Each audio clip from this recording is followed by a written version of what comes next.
FCE book by Paul A. Davis and Tim Faller. Published in copyright Oxford University Press 2008. Unit 1. Page 8. Listening. Exercise 1. Most people take for granted the ability to read a newspaper or write a letter to a friend. But a great-grandmother, at the grand age of 84, is only now discovering those pleasures for the first time after learning to read and write. Elizabeth Schofield didn't learn a great deal at school. She just sat at the back of the class and learned how to knit socks. She says that her teachers taught her nothing, and that she was left unable to read a word or even write her own name. She left school when she was just 12 years old. Now, after 6 years of lessons at college, Mrs. Schofield has just received an Adult Learner of the Year award, achieving 85% in her final literacy examinations. But what was it like to be unable to read or write for so long? Mrs. Schofield brought up her children without even being able to read the words on a simple packet of cereal. Food shopping was a nightmare for her. She just bought things by recognizing what the packets looked like.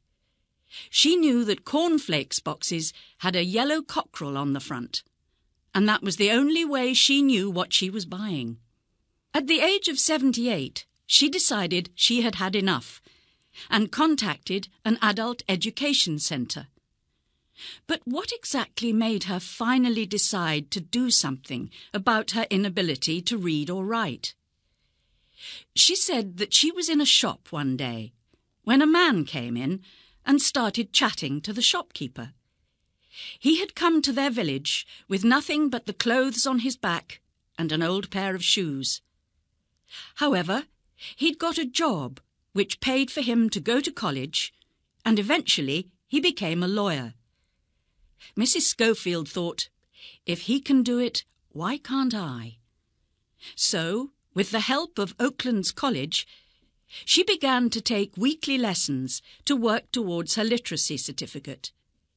It was one of the most difficult experiences of her life. She spent hours every day sitting at home practicing, and often felt that she would never achieve her goal. However, her friends and teachers kept motivating and encouraging her. Mrs. Schofield's tutor, Alison Overington, set out a learning plan for Liz with short and long-term goals. Her long-term goal was to be able to write and reply to letters to her family, who were scattered all around the world, and with whom she had had no contact for a number of years. As soon as she was able to write a few words, Liz wrote her first letter to a member of her family who lived in America. They were so surprised and happy to receive the letter that they replied straight away, inviting her to visit. From that letter, a trip was arranged, and for the first time in her life, Mrs. Schofield travelled abroad and visited her family. According to Mrs. Overington, on her return, she couldn't wait to tell everybody about her trip.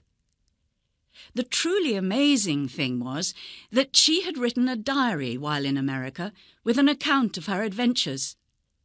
Since that first contact, she has visited America again and other members of her family living abroad. Being able to read and write has transformed her life. In the past couple of months, Mrs. Schofield has been able to start reading her local paper, something she could never do in the past. She used to have to get someone to read it to her, or she would just go without knowing what was going on in the area where she lives. Shopping has become much easier now, as she can read the packets. And for the first time, she can read the signs on buses, so she knows which one to get on. She has even started dealing with bills and official letters. Naturally, Mrs. Schofield is thrilled with her achievement. She said she never thought she'd do it, and that it has totally changed her life. instead of being frightened to talk to people in case she got something wrong, she now has the confidence to do anything.